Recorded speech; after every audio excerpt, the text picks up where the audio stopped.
They treated her like a thief. But she owned the hotel. What would you do if you walked into a luxury hotel and they kicked you out just for being black?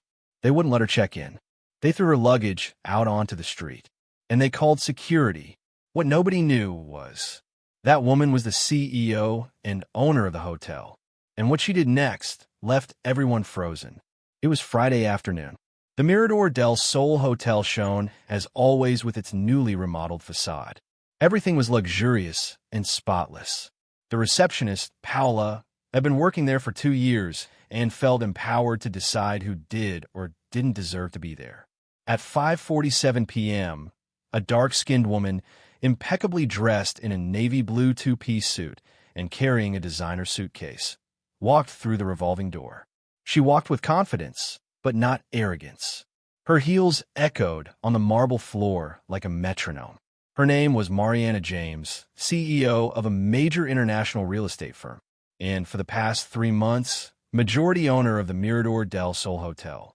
"Good afternoon. I'm here to check in," Mariana said kindly, while looking for her ID and reservation on her phone.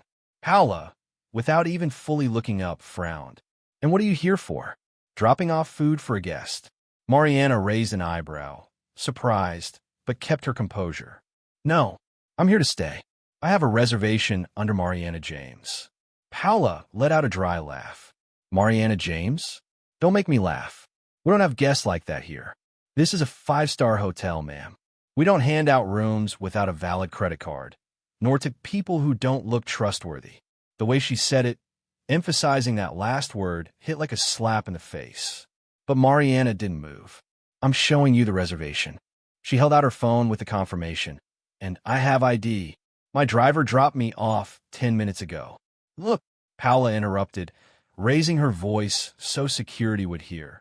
"This woman is pretending to be a guest. That's enough. We don't allow threats or aggressive behavior here." 2 security guards quickly approached. One of them, without asking, yanked the suitcase from her hands. The other pushed her back by the shoulder, forcing her toward the door. People in line began to stare. A tourist recorded with his phone.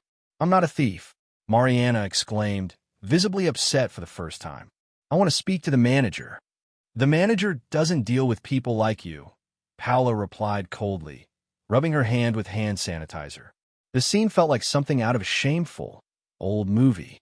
Feeling humiliated, Mariana watched one of the guards toss her suitcase to the side of the sidewalk as if it were worthless. She adjusted her blazer with dignity, took out her phone, and dialed a number. "Hi, Luisa." "Yes." "Activate the intervention protocol at Mirador del Sol." "I'm at the entrance." "Yes, it's already happened. They kicked me out. I want you down here now with the whole team. It's time for the surprise audit." Paula scoffed quietly, rolling her eyes sarcastically. But 2 minutes later, when 6 people came down in the main elevator, including the general manager and the head of HR, with folders and serious faces, her smile disappeared instantly. Mariana didn't move. She just crossed her arms and looked straight at the manager. "Good afternoon, Mr. Gomez. I came for an unscheduled visit, and it seems your staff urgently needs training on protocol and human rights. Why don't we start with the security camera footage?" Paula's eyes widened like saucers. What?" she muttered. "Who is?" "I'm your boss," Mariana said, without raising her voice, "and the owner of 76% of this hotel." The manager turned pale. The HR head lowered her gaze, and Paula could only manage. "I didn't know. I thought she was—" "Exactly. You thought, and you acted like your prejudice was the law." Mariana took a step toward her. "Where's my suitcase?" And that's when the real humiliation had only just begun. Paula ran out to the street like a bat out of hell. Mariana's suitcase, a latest generation Samsonite, was lying between a puddle and a torn trash bag. She picked it up clumsily, dirtying her hands and dragging it like a sack of potatoes. "Here's your suitcase, ma'am." "Mariana, I didn't know. I didn't mean to offend you. It was a misunderstanding." "A misunderstanding?" Mariana interrupted, slowly turning toward her. "You accused me of being a thief in front of everyone. You called security. They pushed me. They threw my belongings out onto the street. And now you say it was a misunderstanding. Paula swallowed hard, trembling. She was no longer the arrogant receptionist from before. Her hands were sweaty and her voice broke. I was just following protocol. The hotel has standards. And is your standard to discriminate based on skin color? Mariana shot back sharply, turning to the manager. Gomez, I demand we review the security footage right now, and that everyone present see what happened here. Let's make this clear in front of the entire staff. The head of HR, her face red with discomfort, tried to mediate. Maybe we could handle this in a private meeting. There's no need to expose anyone. Oh, yes there is. Mariana responded without hesitation as the people in line began to murmur and record. Because if this happened to me today, what do they do to others who don't have the title or the name to defend themselves? One of the guests approached, outraged. I saw everything. I recorded it from the beginning. This lady was treated like a criminal. This is unacceptable. I'm uploading it to social media. No, please. Paula screamed, completely losing control. Please don't post that. I'll get fired. I have children. Mariana remained silent for a few seconds. And what do you think would have happened if I didn't hold this position? Who would have defended me? Who would have believed me? Would you have apologized? Paula broke into tears. I grew up in an environment where they taught me that people like that. Her voice faded, realizing she was digging herself in deeper with every word. People like that. Mariana raised an eyebrow, her gaze sharp as a blade. Stop talking, Paula. What you're saying is worse than what you did. At that moment, Luisa, Mariana's attorney, came down with a black folder in her hand.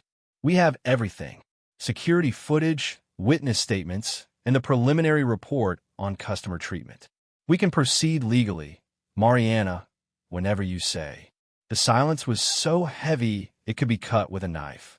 Legally, Paula collapsed to her knees, crying in front of everyone. Please, don't sue me. Forgive me, I beg you. Get up, said Mariana firmly. You're not crying because of what you did. You're crying because you know your comfort in treating people like garbage is over. Then, she turned to the manager. Gomez, you have 24 hours to present a comprehensive anti-structural racism training plan for the staff, or you'll be looking for another hotel to manage. As of today, Paula is suspended, and someone explained to her what ethical responsibility means. Yes, Ms. James, the manager said, not daring to meet her eyes.